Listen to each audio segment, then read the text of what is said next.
sou Renata Tavares, psicóloga. E eu sou a Ana Bispo, psicóloga.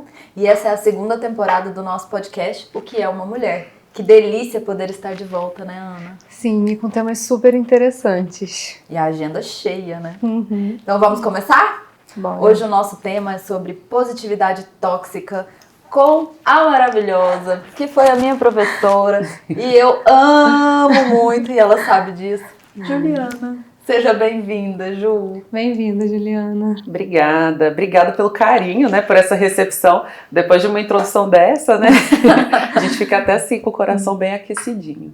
Mas obrigada pelo convite, é uma honra estar aqui, né, estou muito feliz, espero poder contribuir.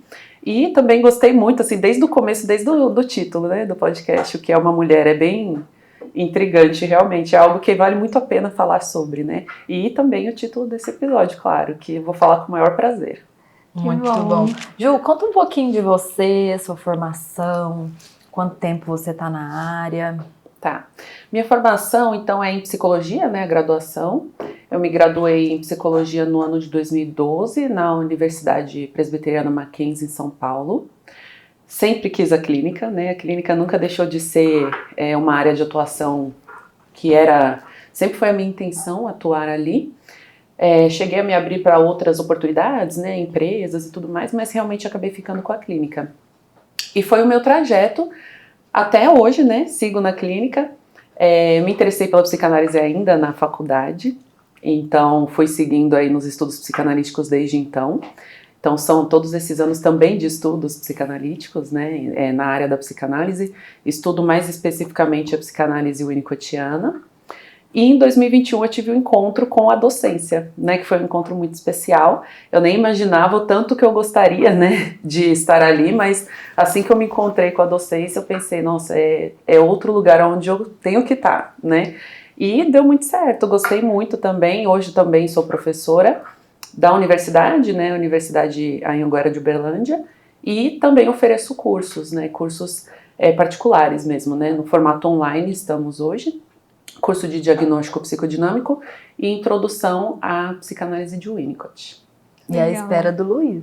E a espera do Luiz. Esqueci de falar do mestrado também, né, em 2018 eu fiz o mestrado em psicanálise e cultura na Universidade Federal de Uberlândia. Aí agora os cursos vão ficar um pouco em suspenso por causa da chegada do Luiz, né, como a Renata falou, mas é a fase, né, que a gente vai passar, depois eu pretendo retomar também. Muito bom, muito bom. E Ju, vamos lá começar, né, aquelas frases do pense positivo, se você quer você consegue, se eu conseguir você também, dê o seu melhor. Outras frases, né, só depende de você. Isso hoje é muito disseminado, né, pelas redes sociais. E você vê qualquer pessoa falando, né, isso, se eu conseguir, você vai conseguir. Isso são traços de uma positividade tóxica, assim, a gente pode entrar um pouco nesse tema. Sim, eu gosto de pensar, né, primeiro, o que causa isso, né, o porquê que a gente chegou nesse ponto, enquanto sociedade. Aí, para isso, eu gosto de chamar um pouquinho para a conversa, né, um filósofo que eu gosto muito, que é o Byung-Chul Han, ele é um filósofo sul-coreano. Muitas pessoas já ouviram falar em uma obra dele que se chama Sociedade do Cansaço. É uma das principais, mas ele tem várias outras, né? Ele faz um diagnóstico assim muito preciso da nossa sociedade hoje. Então, quando você traz essas frases, eu fico pensando assim, não foi sempre assim, né? A gente chegou ali por algum motivo. E o que ele vai trazer em várias obras dele é o conceito de, justamente, positivo e negativo, né? Então, essa palavra positividade tóxica, ela traz essa questão do positivo. Então ele vai falar, tudo aquilo que é positivo, pensando em termos do nosso sistema de sociedade, sistema econômico, né, o capitalismo, é aquilo que pode acelerar, favorecer, né, a aceleração dos meios de comunicação, de produção, né? Então, positivo é tudo aquilo que acelera, né, os meios de produção, digamos assim. E negativo seria aquilo que desacelera. E como que a gente vai chegar então nessas frases, né, super positivas, né, sobre felicidade? É porque tudo isso faz com que o processo se acelere, né, é a favor, né, do capital, né, do giro do capital, digamos assim. Então, felicidade, bem-estar, A gente vê muito nas redes sociais, né, as pessoas assim postando que estão muito felizes, que estão muito bem. É muito comum a gente ver cenas, né, e a gente naturalizou isso, mas eu fico pensando se tivesse uma série, se tivesse passado isso num filme alguns anos atrás, as pessoas iam estranhar. Mas assim, a gente vê uma cena em que as pessoas estão até meio discutindo, meio brigando, aí de repente tira uma selfie feliz e posta. E depois volta a discutir, né? É porque é como se fosse o mandamento, né, das redes sociais. Assim, o que a gente tem que mostrar? É felicidade, é bem-estar, é prazer. Porque isso acelera os meios de comunicação, acelera os meios de produção, vai a favor, né, do que a gente vive hoje na nossa sociedade. Agora, a gente não pode, por exemplo, descurtir algo, né? Então, isso é negativo. A tristeza é negativa, né? Você parar e se demorar demais numa imagem, numa informação, isso é negativo. Então, por exemplo, não sei se vocês já repararam lá no Instagram, se você vai escrever coisas como guerra, morte, armas, você tem que modificar ali as letras, né? Então eu vou escrever arma e eu tenho que colocar um 4 no lugar do A, por exemplo, né? Morte, eu tenho que colocar um outro caractere ali para descaracterizar, porque senão o Instagram ele não vai entregar aquela postagem. Ou pode ter algum tipo de denúncia, alguma coisa assim. Sim. Porque essas palavras, elas são de cunho negativo, né? Então elas desaceleram os meios de comunicação. Por quê? Porque quando a gente se depara com isso, a gente para um pouquinho, né? A gente para se indignar, a gente para tentar entender, né? Então, na verdade, é muito melhor a gente mostrar só coisas positivas, né? Então eu fico pensando, né? Como é que a gente conseguiu chegar nesse ponto? É porque está favorecendo um grande sistema, né? Então a gente entra nessa de só postar coisas positivas, né? De só querer mostrar aquilo que é legal, aquilo que é feliz. E eu penso que isso é uma grande cilada, né? Em termos de, se você pensar assim, em termos de sofrimento psíquico, é uma cilada no sentido de que você vai voltar uma culpa para você quando você não está realmente se sentindo assim. Eu falei que a gente naturalizou, né? Momentos em que não estamos nos sentindo bem, mas a gente posta que está bem. Isso foi naturalizado. Às vezes a gente nem para pensar, mas tem momentos em que tem um grande descompasso entre o que a gente está sentindo internamente e aquilo que a gente tem que mostrar, né? Se você pensar assim, passar por um luto é algo que pode acontecer com qualquer tipo de luto, né? De repente um divórcio, ou então até mesmo, né, a morte de alguém próximo, você tem, né, pela CLT 3 dias para retornar para o trabalho, né? Então você não tem nem o tempo de sofrer no seu tempo aquele luto, porque senão você para o meio de produção, né? Você desacelera. Então é negativo sofrer um luto hoje. Eu fico pensando que até, né, as questões do DSM, né, que a gente vê hoje, o transtorno do luto prolongado, né, tudo isso vai a favor de um grande sistema, porque assim, você não pode ficar muito tempo sofrendo. O tempo do sofrimento ele não é mais subjetivo, ele é ditado pela sociedade. Porque você tem logo que voltar aos meios de produção. Ele é ditado pelo meio de produção, pela questão da produtividade, né? Exatamente. Muito interessante isso. Por uma sociedade muito utilitarista. Né? Você tem que voltar a fazer algo logo. E se você for parar para pensar assim nas pessoas, por exemplo, né, que já tiveram seu momento de produzir e, por exemplo, se aposentaram, né? Elas estão excluídas de alguma forma, né, se a gente pensar nessa sociedade, porque elas não estão mais produzindo. Tanto que a velhice que a gente vê hoje, que a gente consegue acessar, que tem visibilidade, é uma velhice positivada, né? São pessoas que, assim, né, estão, sei lá, pulando de paraquedas, né, estão se exercitando, correndo, mostrando isso, né, conectadas. Saúde, né, aos 80 e poucos anos. Exatamente, porque essa velhice vai ter visibilidade, né, quem de repente trabalhou a vida inteira, decidiu aposentar, ficar mais quietinho, né, não tá tão conectado assim, acaba ficando muito de lado numa sociedade assim. A Simone de Beauvoir, ela tem um livro, né, que chama Velhice. Você tá falando isso? Eu tô lembrando que na época do estágio na faculdade que a gente fez em como é que chamava? Uma IUP, né, que é a Instituição de Longa Permanência. Eu lembro que eu li umas partes desse livro e lá ela falava isso, assim, que, por exemplo, a gente não tem espaços de lazer para velhice? Tem, né, assim, mas em comparação à juventude, né, a gente não tem, tipo, calçadas, né, adaptadas, vamos dizer assim, porque não é adaptadas, né, mas assim, favoráveis, né, à mobilidade das pessoas que estão, né, na velhice.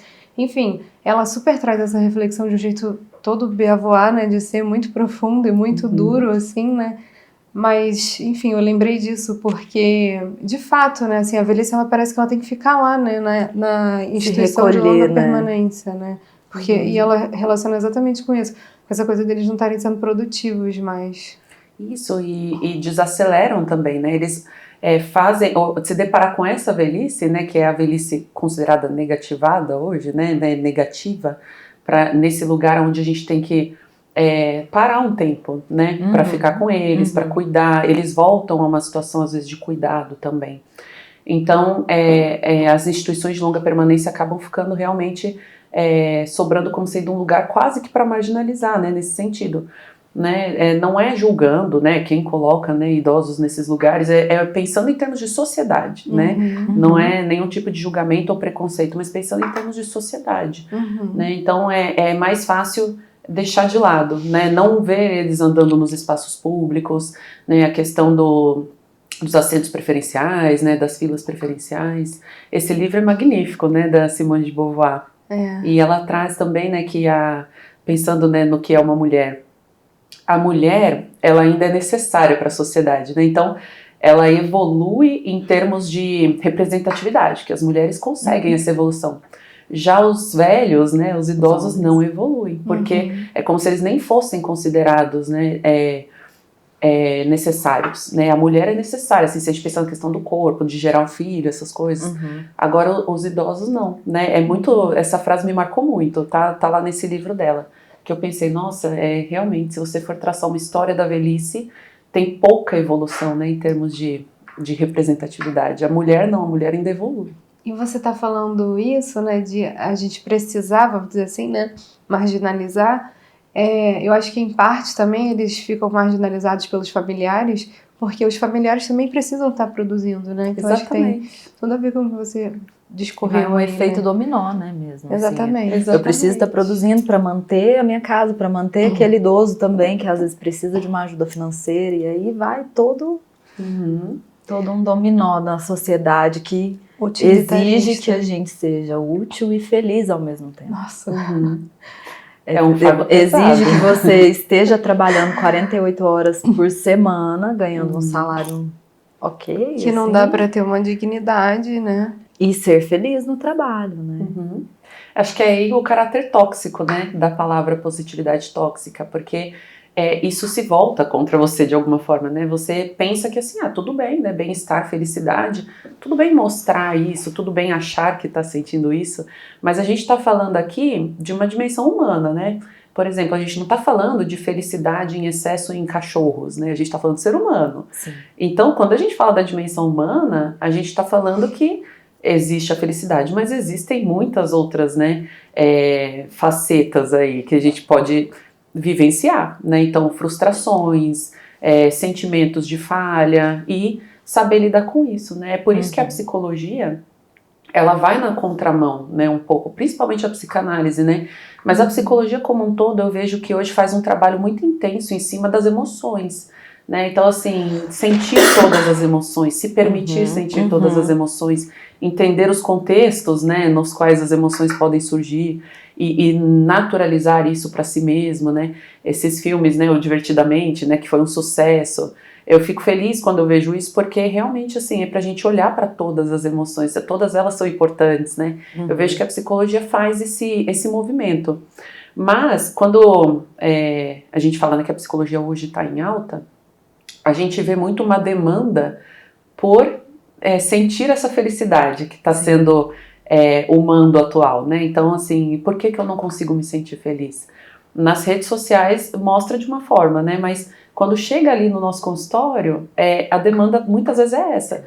Por que eu não consigo e todo mundo consegue? Né? Mas será que todo mundo consegue mesmo? Porque eles estão editados lá onde você está vendo eles. Porque é um recorte. Né? E entrando nesse tema, né, o Caligares, nesse livro, O Sentido da Vida, que eu amo Caligares. E ele fala, né, que ele teve um paciente que pediu uma receita de Prozac porque ele estava vivendo o luto do pai e ele queria se sentir feliz o tempo todo. Ele não queria viver aquele luto, ele estava muito triste, ele não queria sentir a tristeza e ele queria o Prozac. Porque o Prozac é um medicamento, né, usado na depressão, na ansiedade. E ele queria sentir essa felicidade o tempo todo, ele não queria sentir dor. E aí o Caligaris falou pra ele que é inevitável sentir a dor, né? Que ele poderia tomar o Prozac, mas que essa dor um dia iria voltar. Porque a gente não sentir a dor, né? Por que não sentir? E a gente tá vivendo num momento em que ser feliz é regra, né? A gente tá vivendo um momento do Prozac, então, que todo mundo precisa tomar Prozac. Talvez sim, né? Não sei se todo mundo vai buscar esse medicamento, mas esse exemplo é fantástico, né? Porque estou passando por um luto, mas eu quero ficar feliz. Mas por que passar pelo luto é tão ruim, né? E eu vejo muito esse movimento da sociedade, né? Como sendo algo que interfere, porque você sente que você vai falhar em alguma coisa se você se permitir. Né? Se eu me permito passar pelo luto e ficar triste, eu vou falhar de um lado. Ou eu vou falhar comigo mesmo, porque eu não deveria estar triste. A grande sacada, né, desse sistema de hoje, que é algo que o Byung-Chul Han fala, é que nós internalizamos agora esse controle para nós mesmos. Né? Então agora nós geramos a culpa em nós mesmos. Não é alguém que está dizendo pra gente, né, que está mandando diretamente. A gente internalizou esse controle de eu tenho que estar feliz, eu tenho que estar bem, eu tenho que estar sempre forte, eu tenho que estar sempre exalando bem-estar, né, enfim. E tem situações, né, da vida que são inevitáveis, né, você sentir frustração. O problema de você não olhar para esses sentimentos é que você não consegue elaborar, você não elabora ferramentas para você conseguir lidar com isso, né. Então, às vezes a gente vai receber um diagnóstico ruim, às vezes a gente vai receber uma notícia ruim na família, a morte de alguém, ou então perder um emprego. Se você tá sempre nessa, né, de só querer olhar para a felicidade, só querer ser feliz, você não vai ter recursos suficientes para lidar com essas situações de tristeza, de frustração que a vida vai trazer. Né? É inevitável que elas cheguem. Eu lembro quando eu fui demitida de uma empresa, e eu fiquei muito triste, porque eu nunca tinha sido demitida na vida, né? E aí as pessoas falavam assim, não, você é muito competente, logo logo você encontra algo melhor, não fica triste. E aquilo me gerava uma angústia tão grande, eu levava pra terapia, né? Eu ainda não fazia psicologia, mas eu tinha muita vontade de fazer o curso. E aí eu levava pra terapia e falava, por que eu não posso ficar triste? Eu estou triste, tá muito difícil. E aí as pessoas olham e falam, mas você é tão linda, não precisa chorar. Ou seja, são várias tentativas de fazer você se sentir bem. Assim, se não vale falar que você é competente, então vamos pra beleza, vamos pra algum lugar, pra te acalmar. E é exatamente isso, né? As pessoas tristes, elas incomodam muito. Então fica aquele, no seu círculo ali, as pessoas ficam falando, não, logo logo vai ficar bem, não fica assim não, logo logo você acha outro trabalho. E aí você não vive o luto daquele momento, você acaba entrando em outra empresa, em outro trabalho, para simplesmente tapar aquele buraco ali, e aí começa a repetir as mesmas coisas, e as pessoas não olham para isso, né? Porque precisa estar bem o tempo todo. É muito difícil. Vocês estão falando isso, tá me passando assim pela cabeça, que inclusive na clínica, né? Quando a gente vai atender alguém, geralmente a pessoa procura o psicólogo quando ela já tá ali na bad, assim, ela né? já passou pelo livro de autoajuda, Exatamente. ela já passou pelo coach, ela já passou pelo YouTube. É o último da lista, psicólogo. Exatamente, ela já tentou ficar feliz, né? Mas vocês estão falando isso e tá me ocorrendo aqui que a gente tem que dizer pra pessoa, né, que ela pode chorar, né? Porque geralmente a pessoa começa a chorar e ela quer parar. Desculpa por estar chorando. E aí a gente tem que dizer que ali é o espaço dela chorar, né? Vamos dizer assim, né? Tipo, isso tem que ser, vamos dizer assim, ensinado, né? Nossa, perfeita essa lembrança. Isso é algo que acontece muito recorrentemente, assim, no consultório. Elas começam a chorar e muitas vezes a fala dessas pessoas. Eu não sei por que eu tô chorando, mas ela tá contando, assim, às vezes uma coisa super frustrante. Eu não deveria estar chorando. Ou então, assim, eu prometi pra mim mesma que eu não ia chorar. Né, eu escuto muito essa também, né? Prometi pra mim mesma. Ou então tem outra também, assim, quando se trata de mulheres, aí olha o perigo dessa. é a TPM. Você trouxe, né, a questão da mulher, né, é TPM. Então, às vezes, a mulher também é muito mais cobrada do que o homem, nesse sentido, para estar sempre feliz, estar sempre bem vestida. A gente estava falando isso antes de entrar, né, que eu me cobrei muito quando a Alice nasceu para eu ainda estar bem, com o cabelo bom, para ter pelo menos uma corzinha no rosto, porque eu não queria ficar descabelada, mamãe descabelada. Sim. A mulher, ela sofre uma cobrança maior, né, pra estar sempre bem. Sofre, com certeza, e tudo, na verdade, na sociedade vai fazer com que seja mais difícil ainda para a mulher, né? Então, por exemplo, a própria moda, né? Outra vez eu estava ouvindo o podcast de uma moça que eu gosto muito, a Lela Brandão, ela tem uma marca de roupas femininas confortáveis para mulheres, né? Ela sempre fala, né? Confortáveis. Tem todas as outras roupas e tem essas dela que são as confortáveis, são extremamente né? Tipo, confortáveis. as outras não são para serem confortáveis. E ela fala muito claramente isso. Ela fala assim, a moda não foi feita para as mulheres. Na verdade, é muito fácil você fazer uma roupa confortável, né? Ela, como uma pessoa que faz roupas, ela falou, não é difícil, não existe dificuldade nisso. Mas a moda, ela oprime as mulheres também, né? E as mulheres têm sempre essa necessidade de estar se sentindo, de estar bem apresentadas, assim, sempre muitos detalhes, né, cabelo, maquiagem, sempre tem que estar escondendo ali alguma imperfeição, né, uma acne, alguma coisa, que é algo que o homem não vivencia, né, então, assim, realmente é mais pesado ainda para as mulheres, porque além da felicidade, elas têm que estar sempre fortes, né, a mulher culturalmente, ela é ensinada a sempre ser mais forte, a encarar, né, assim, tem uma dificuldade, você vai encarar. Né, os homens muitas vezes eles são super protegidos, né, pela sociedade, tanto que a ideia, né, inicial, né, do patriarcado é eles serem cuidados por uma mulher, né, em algum momento. Sim. É isso ser transferido da mãe para a esposa, né, então eles são super protegidos sempre, né, a sociedade já se organiza dessa forma. Agora a mulher não, ela tem que ir, ela tem que cuidar de todo mundo.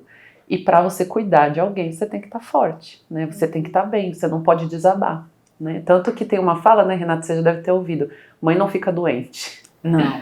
Eu agora na gestação eu tô ouvindo muito isso, assim, olha, você vai ver, você não vai ficar doente, mãe não fica doente. E eu pensei assim, gente, mas qual que é a lógica disso, né? Qual que é a lógica da mãe não ficar doente? Né? Mas eu acho que é bem essa visão, assim, de eu tenho que ser forte. É lógico que ela fica doente, só que ela não pode nem ficar acamada, ela não pode ficar parada, ela tá doente, mas ela tá fazendo, né? Então, ela tem que estar produtiva o tempo inteiro, porque ela que tem que cuidar, ela que tem que estar ali.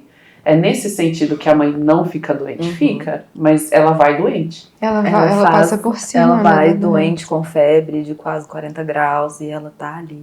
Exatamente. É um fardo muito grande, né? A gente tá falando aqui da sociedade como um todo, né? Porque tá todo mundo, assim, imerso nessa positividade tóxica, mas foi muito legal você ter tocado nisso, né, Renata? Que as mulheres ainda têm um pezinho maior para carregar. Elas têm que, aquela frase, né, que elas fazem tudo e ainda de salto alto, né, que é muito popular, assim. Quando eu vejo, eu fico pensando, gente, mas não dá pra colocar um tênisinho casual, né?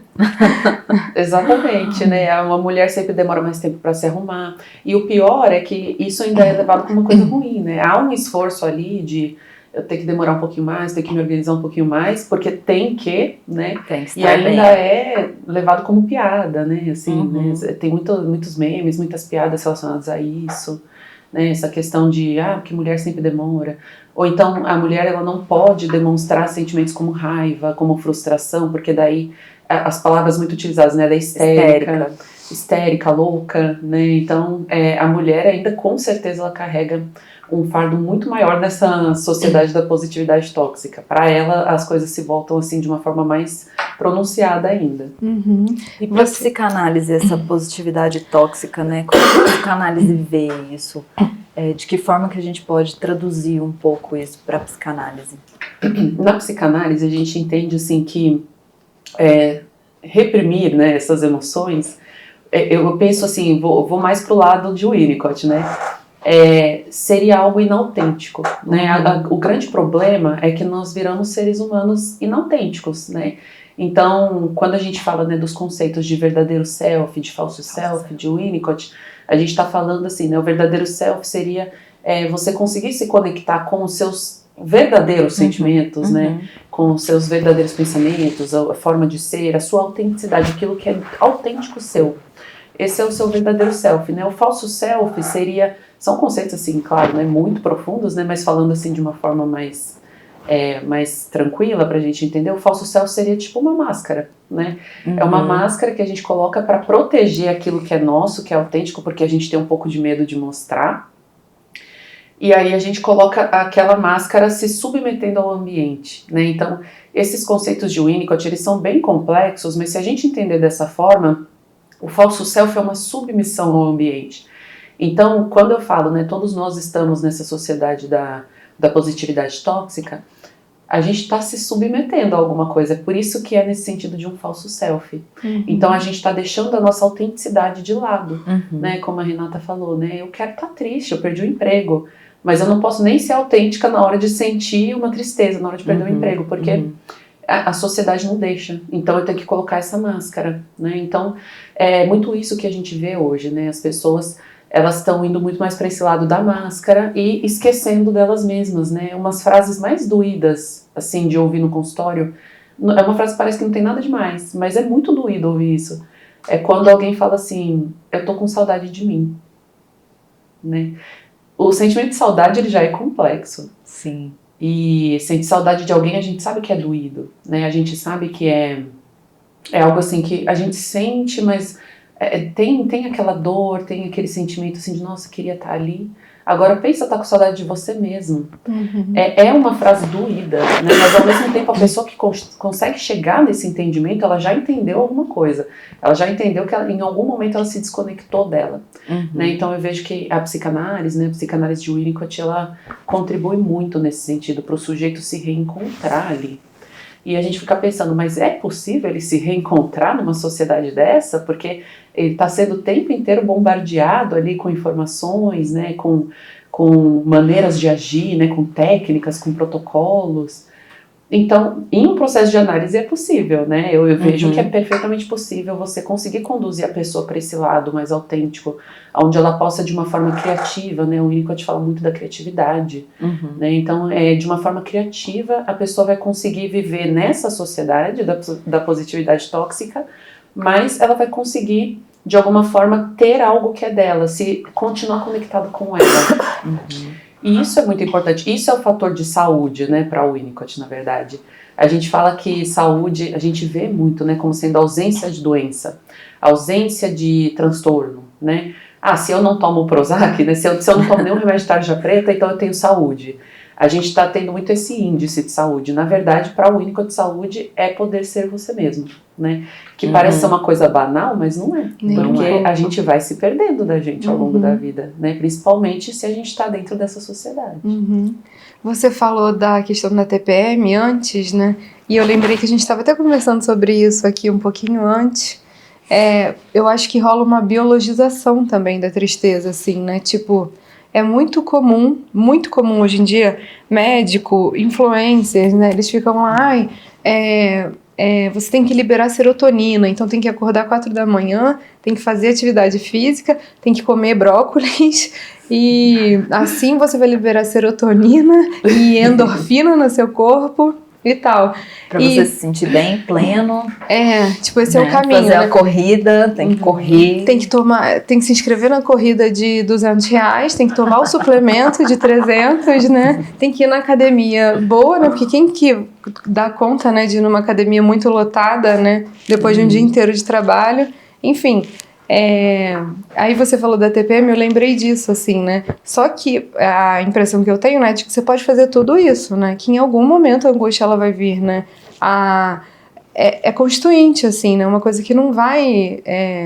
Não é um comportamento, assim, né? Que você vai colocar. A gente vai se deparar com essa... Não é duradouro, né? No caso, assim, que ela é como se fosse uma fantasia. É como se fosse um paliativo, né, digamos assim.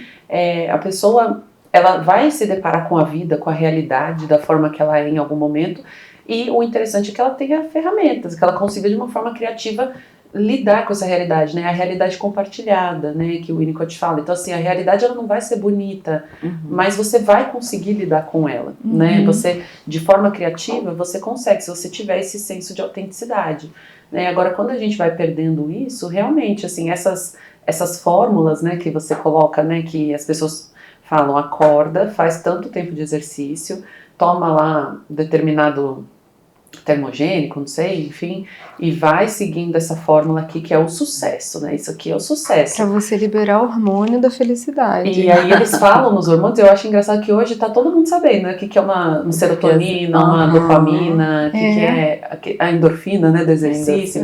Cortisol, todo mundo cortisol, sabe o que é o cortisol do sono, hoje. né? Que aí também tem que dormir às 8 da noite.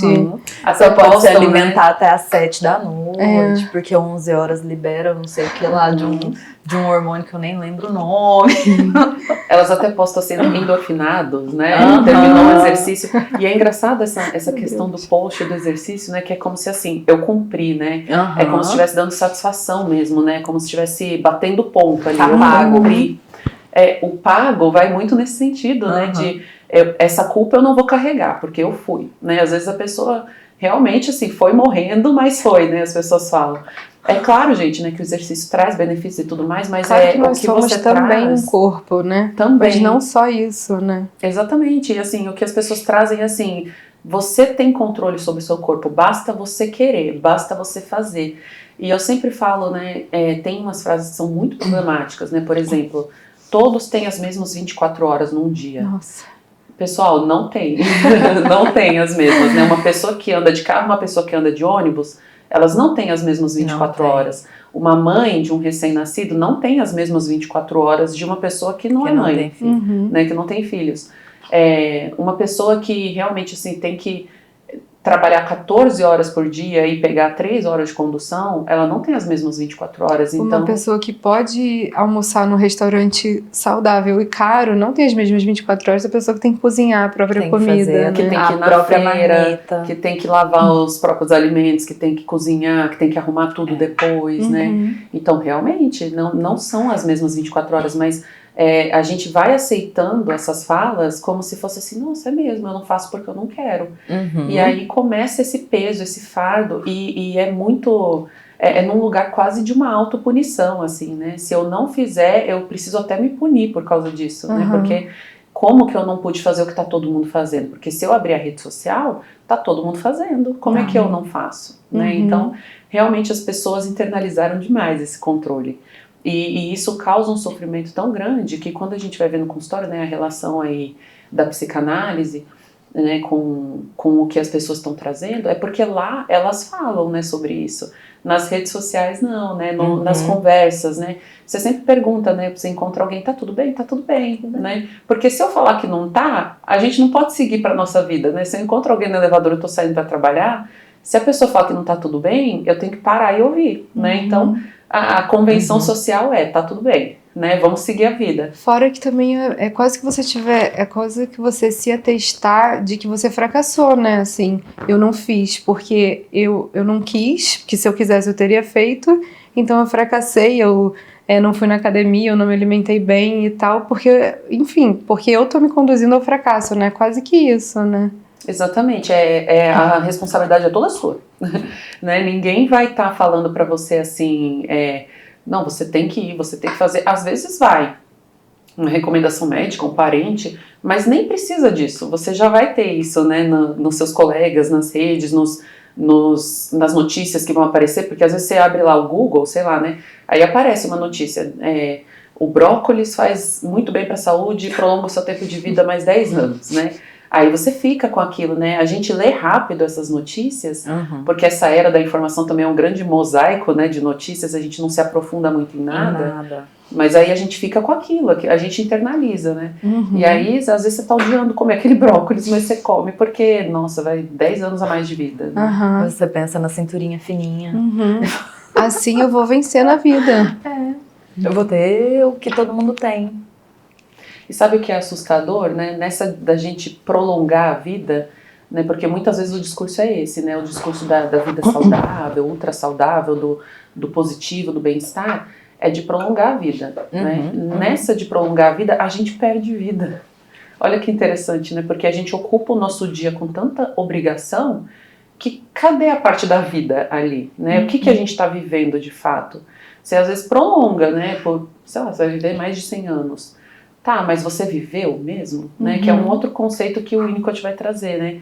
Que ele fala que, quando ele vai falar que a gente em algum momento vai se deparar com a morte, ele fala que a morte é mais uma etapa natural da vida. Mas a gente hoje, né, e a positividade tóxica traz muito isso, que é evite a morte, né? Evite falar sobre a morte, tanto que se você for escrever morte ali, você tem que manipular a palavra. Sim. Evite falar sobre ela, evite ter contato, evite você, né, se colocar nessa posição. Se você morrer, você falhou também, né? Mas basicamente isso. Então, você vai tentando manter a vida, mas matando ela ao mesmo tempo, porque você se coloca quase como um robô programado para aquelas atividades do dia. Você só vê obrigações durante o seu dia e aqueles momentos de vida mesmo, de contemplação da vida, né, de curtir algum momento, de se perder em algum momento, isso está acabando, né? A gente está perdendo muito isso, né, de só curtir ali um momento. A gente tem um tempo de férias, né? Muitas pessoas não conseguem estar de férias nas férias, muitas pessoas. Não. Isso também está sendo um problemão dos nossos dias. É assim, você sai de férias, mas você está com o notebook ligado, você está atento ao seu telefone, porque alguém pode te chamar. Não existe mais isso de ninguém te chamar quando você está de férias. E as pessoas se orgulham disso, né? Tipo, nossa, eu sou muito indispensável, né, pro meu trabalho, né? Ah, tem esse sentimento falso, né, de pertencimento, né? Muitas vezes é assim, eles não estão conseguindo se virar sem a minha ajuda, né? Então eu sou útil. Como eu sou ótimo. É o sentimento de utilitarismo. Grandes mentes são indispensáveis, né? Se você for dispensável nas suas férias, você é mais operacional, não sei, né? Você fracassou um pouco também, né? É como se, assim, o bom é que alguém te procure, porque você tem que ser necessitado, né? Então você é insubstituível, as pessoas têm que acreditar nisso para se sentirem pertencentes, porque também é algo que aparece, né, nessa relação aí com os consultórios, com a psicologia, com a psicanálise, a falta do sentimento de pertencimento. Porque esse falso self, essa sensação de que eu não estou fazendo a mesma coisa que as outras pessoas, eu não consigo ser como as outras pessoas são, esse sentimento, ele vai trazer uma sensação assim de eu não tenho lugar, né? Eu não tenho lugar nessa sociedade, eu preciso arranjar o lugar.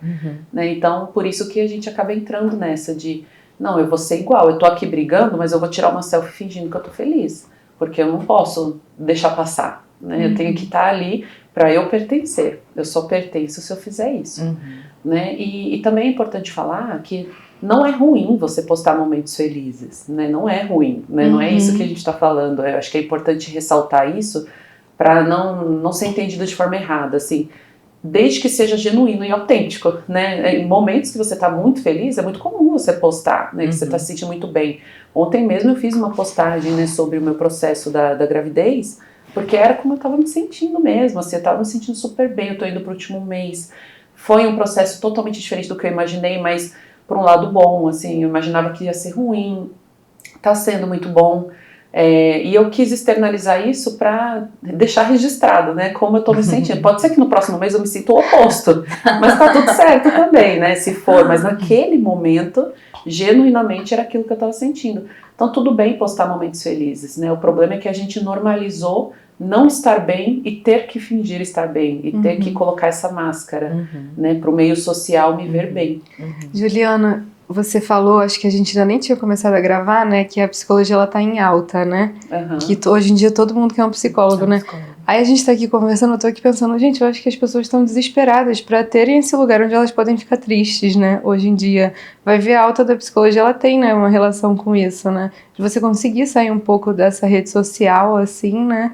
E Dessa máscara, né, que você precisa vestir o tempo todo, você ter um lugar em que você possa tirar a máscara e falar sobre as suas angústias. Finalmente, né? Isso que vocês estão falando é justamente, né, o que o Winnicott fala da possibilidade de desintegração no setting terapêutico, porque ele vai falar assim, falso self a gente tem um pouquinho, né, a gente tem que ter um pouco de falso self. Então, né, por exemplo, essa era do cancelamento, principalmente, né, se você fala uma coisa assim um pouco errada ou considerada errado para os padrões que foram estabelecidos, você vai ser cancelado, né? Então as pessoas têm muito medo de falar, então elas têm muito receio, né? Quando você está no trabalho, você não pode ser você mesmo 100%. O Winnicott reconhecia isso. Ele falava, não, calma, você não vai ser você mesmo o tempo todo. Não é disso que se trata o verdadeiro selfie. Mas você consegue entrar e sair, né? Tá no seu controle, você sabe que ali não é adequado. Depois, em outro momento, você vai se permitir isso.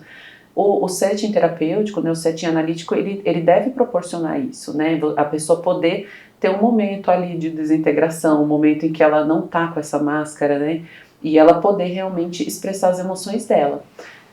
É para ser assim, né? Agora, não vou dizer que é sempre. Infelizmente, tem pessoas que procuram a terapia, por isso que ela está em alta também, para serem mais produtivos, né?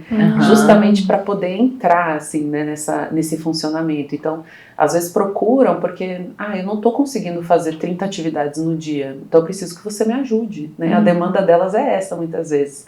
Me ajuda a ser produtivo, me ajuda a ficar feliz, né? E se pegar um bom terapeuta, aí começa o trabalho, né? Aí você começa realmente a desconstruir isso, aí você tem que falar coisas até um pouco óbvias, mas que para a pessoa não é mais óbvio, né? Do tipo, você pode chorar. Uma coisa que é interessante é a caixinha de lenço, né?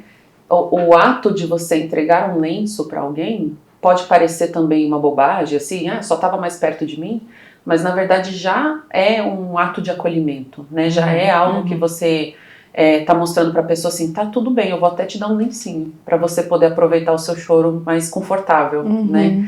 Então, quando você organiza esse ambiente de uma forma suficientemente boa, né? Ou seja, você organiza esse ambiente para que a pessoa não tenha que se preocupar com ele, para que ela só se preocupe com ela ali, você já consegue favorecer que esse processo aconteça, né? E tem momentos em que a gente tem que falar assim, até mais, de uma maneira mais enfática, assim, não é TPM, né? O que você está sentindo é um sentimento legítimo, exatamente. Né? Se você ficar colocando sempre nessa questão orgânica, você fica sem conseguir entender como você se sente, né? Então, eu sei que o meio social não vai ajudar, mas é para isso que existe, né? A terapia, a análise, e sendo feita dessa forma, a pessoa consegue sair desse modo de funcionamento de uma forma criativa, ela consegue viver nessa sociedade. A gente precisa viver nela, mas de uma forma criativa, né? Que não traga esse fardo tão pesado. E aí a gente já tá quase encaminhando pro finalzinho. Nossa, já? Passou tão rápido, Passou não muito passou? rápido, A hora que o né? Adriel mostrou ali, eu falei, uou, já? Parece que faz 20 minutos que a gente tá aqui, né? Já tem tipo 50. Meu Deus. É sempre assim. Passa muito rápido quando o papo é bom, né? E aí hoje eu tava assistindo um vídeo da Maria Rita Kell, e ela falando, né, que a gente tá sempre em busca do grande outro, né, que vai cuidar da gente, que vai de alguma maneira acalentar, e quando a gente percebe que tá ali sozinho, porque de fato, né, quando a gente cresceu, virou adulto, aquele grande outro que era a mãe ali no começo, né, já não faz mais parte disso. Aí a gente busca uma fuga. E aí ela até citou Freud, né, que Freud fala que é difícil enfrentar a vida sem algum tipo de fuga. Essa positividade tóxica, né, o que a gente está trazendo aqui também é uma fuga da realidade que é dura, porque, como Freud mesmo disse, né, viver é frustrante, a entrada na cultura é frustrante, né? Seria essa fuga? A fuga dos sentimentos frustrantes, né? Sim. Eu entendo que sim. Né, porque estar na positividade tóxica é não querer olhar para o que é frustrante, para o que é difícil, para o que é angustiante, né? Então é melhor olhar para a felicidade mesmo, tanto que se você falar isso, né, para as pessoas vão aplaudir, né? Assim, vamos ser mais otimistas, é verdade, né? A gente tem que ser otimista, a gente tem que levar tudo pro lado positivo, né? Essa palavra positiva está muito em alta, né? Vai ficar tudo bem, né? Mas eu fico pensando também, assim, você falou de fuga, quando você estava falando me veio uma questão de Winnicott que eu acho muito engraçadinha, assim, né? Ele tem umas sacadas muito, muito interessantes, que ele fala da petulância, né? O Winnicott era um psicanalista um pouco petulante, assim, né? Para a própria psicanálise, porque ele trazia questões muito novas e ele tinha uma forma de contradizer os outros psicanalistas, não contradizer, mas se contrapor a algumas ideias, de uma forma petulante, mas elegante, né? Eu até brinco, eu falo, tem um pouco da educação inglesa ali, mas tem também algo que é dele, que é autêntico dele. E o que é você ser petulante de uma forma saudável para poder fugir da positividade tóxica, né? Agora pensando assim, pro lado oposto, né? A gente pensou a fuga da angústia, do sofrimento é a positividade tóxica. Como que a gente faz para fugir da positividade tóxica?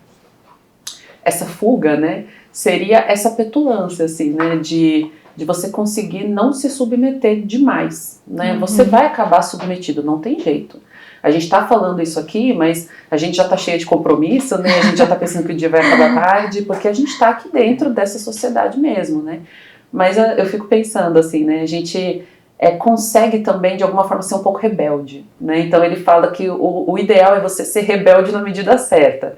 Então, você conseguir ter os seus escapes, né? Você chegar em casa, você poder ter um espaço em que você pode ser você mesmo, né? O ambiente está seguro para isso. Você poder ter alguma atividade que faça sentido para você. Não é aquela atividade assim, vou fazer a atividade física porque falaram que é bom. É assim, para mim faz sentido. Para outra pessoa não faz, mas para mim faz.